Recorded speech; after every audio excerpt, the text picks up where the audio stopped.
عید میلاد النبی منانے کے ثبوت میں کتاب لکھ دیا ہے، اور میں پڑھا ہوں دلیل کچھ ہے نتیجہ کچھ ہے. دیکھیے دلیل کچھ ہے اور نتیجہ کچھ ہے. دلیل صحیح ہے نتیجہ غلط ہے.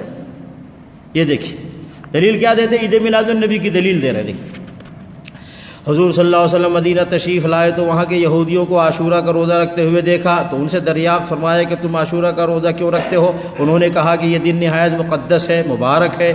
اسی دن اللہ نے فرعون کو غرق فرمایا اور موسیٰ کو نجات بخشی، اور ہم تعظیماً اس دن کا روزہ رکھتے ہیں. حضور صلی اللہ علیہ وسلم نے فرمایا ہم موسیٰ کا دن منانے میں تم سے زیادہ حقدار ہیں. ٹھیک ہے، حدیث صحیح ہے، کوئی اختلاف نہیں. اب نتیجہ دیکھو، بس حضور صلی اللہ علیہ وسلم نے خود بھی روزہ رکھا، صحابہ کرام کو روزہ رکھنے کا حکم دیا. معلوم ہوا اب یہاں فراڈ کر رہا ہے یہ مولوی، یہاں فراڈ کر رہا ہے. جس دن اللہ کی کسی خاص نعمت کا نزول ہو یا کسی مصیبت سے نجات ہو، نہ صرف اس دن بلکہ ہر سال اس تاریخ کو اللہ کا شکر ادا کرنا چاہیے. ابھی نبی صلی اللہ علیہ وسلم نے روزہ رکھا، صحابہ نے روزہ رکھا، آج تک مسلمان روزہ رکھ رہے ہیں. کیا یہ دلیل نبی صلی اللہ علیہ وسلم کو سمجھ نہیں آئی؟ نعوذ باللہ. صحابہ میں کسی کو سمجھ میں نہیں آئی، کسی امام کو سمجھ میں نہیں آئی، کسی محدث کو سمجھ میں نہیں آئی کہ اس سے دلیل نکال کر کے عید میلاد النبی منائے اور منوائے. دیکھ رہے ہیں اس طرح دھوکہ دیتے ہیں، کہتے ہیں جی ہمارے امام کے پاس بھی دلیل ہے. یہ ایک دلیل ہے نا. اور دوسری دلیل دیتے ہیں. حضور صلی اللہ علیہ وسلم سے پیر کو روزہ رکھنے کے بارے میں سوال کیا گیا. آپ نے فرمایا اس دن ہی میں پیدا ہوا ہوں، اس دن میں پیدا ہوا ہوں اور اسی دن مجھ پر نبوت نازل ہوئی. تو نبی علیہ السلام نے کہتے ہیں کہ پیر والے دن روزہ رکھنا صرف حضور صلی اللہ علیہ وسلم کے یوم ولادت کی وجہ سے عظیم فضیلت رکھتا ہے. ہمیں چاہیے کہ جب ربیع الاول کی تشریف آوری ہو، اول سے آخر تک سے انتہائی تعظیم و تکریم کا مظاہرہ کیا جائے. دیکھیں فراڈ کیسے کر رہا ہے.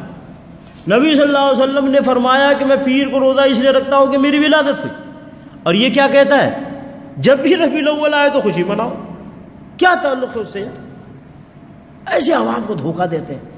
مطلب پیر کے دن روزہ رکھو، ہر پیر کو روزہ رکھو، یہ نبی صلی اللہ علیہ وسلم کی سنت ہے. یہ تھوڑے کہ ہر ربیع الاول میں خوشی مناؤ. یہ کہاں سے لے کر کے آئے؟ ٹھیک ہے نا. اب دیکھیے آگے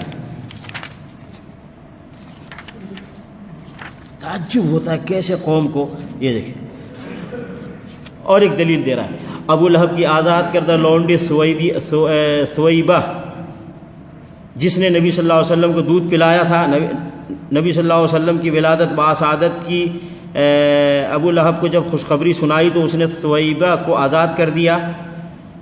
جب ابو لہب مر گیا تو کسی نے اس کو خواب میں دیکھا، پوچھا کیا گزری؟ ابو لہب نے کہا آگ میں جل رہا ہوں. ہاں اتنی بات ضرور ہے کہ ہر پیر کی رات مجھ سے عذاب ہلکا کیا جاتا ہے اور ابہام و سبابہ کے درمیانی کی مقدار مجھے پانی مل جاتا ہے جسے میں انگلیوں سے چوس لیتا ہوں. یہ اس لیے کہ میں نے حضرت کی ولادت کی خوشی میں اپنی لونڈی سویبہ کو آزاد کر دیا تھا، اس نے آپ کو دودھ پلایا تھا. ابھی تو اس کی کیا ربیع الاول سے کیا تعلق ہے؟ تعلق تو یہ ہے کہ تیرے پاس لونڈی ہے تو آزاد کر. عید میلاد النبی سے اس کا کیا تعلق ہے؟ تیرے پاس لونڈی ہے تو آزاد کرنا. اس نے اور لونڈی آزاد کیا، اور دلیل بھی کافر کے لے رہا ہے. دلیل کہاں سے مل رہی اس کو؟ کافر سے. میں نے کہا تمہیں کافر کی سنت مبارک ہو، مجھے تو محمد رسول اللہ صلی اللہ علیہ وسلم کی سنت چاہیے. اچھا پھر یہ اپنے ہی قائد اعظم کی مخالفت کرتے ہیں. ان کے قائد اعظم کون ہوئے؟ ابو لہب. ابو لہب نے تو زندگی میں ایک بار خوشی منایا نا، اور یہ ہر سال خوشی مناتے ہیں. ابھی جن کو اپنا قائد اور رہبر مانتے ہو اسی کی مخالفت کرتے ہو. اور کیا اس نے کہا کہ خوشی منائے تو ہمیشہ کے لیے جہنم میں ہے نا بھائی. خوشی منائے تو کہاں ہے؟ ہمیشہ کے لیے جہنم میں. ایک بار خوشی منایا، تم ہر سال خوشی مناتے ہو تو کہاں جاؤ گے؟ ہاں بھائی سمجھے کیا ہے؟ تو کہاں سے کہاں لے کر کے یہ لوگ جاتے ہیں مسئلے کو. ہاں اب دیکھو کتنی خطرناک بات دیکھا. کہتا ہے بے شک شب میلاد شب قدر سے افضل ہے. شب میلاد شب قدر سے افضل ہے. وجہ بتا، اس لیے کہ شب قدر حضور کو عطا کی گئی جبکہ شب میلاد خود آپ کے ظہور کی رات ہے. یہ بتا ابے اس کو کہے شب قدر افضل کیوں ہے؟ کس نے کہا شب قدر افضل ہے؟ کس نے کہا؟ اللہ نے فرمایا بھائی لیلۃ القدر خیر من الف شہر. قرآن مجید میں آیت ہے، اللہ نے فرمایا کہ لیلۃ القدر 1000 رات سے افضل ہے۔ نبی علیہ الصلوۃ والسلام کی ولادت کی رات شب قدر سے افضل کس نے فرمایا؟ قرآن کی کس آیت میں ہے؟ نبی علیہ الصلوۃ والسلام کس حدیث میں ہے؟ اپنی طرف سے گھڑ کے کہ شب قدر سے افضل ہے وہ رات جس رات نبی علیہ الصلوۃ والسلام کی ولادت ہوئی۔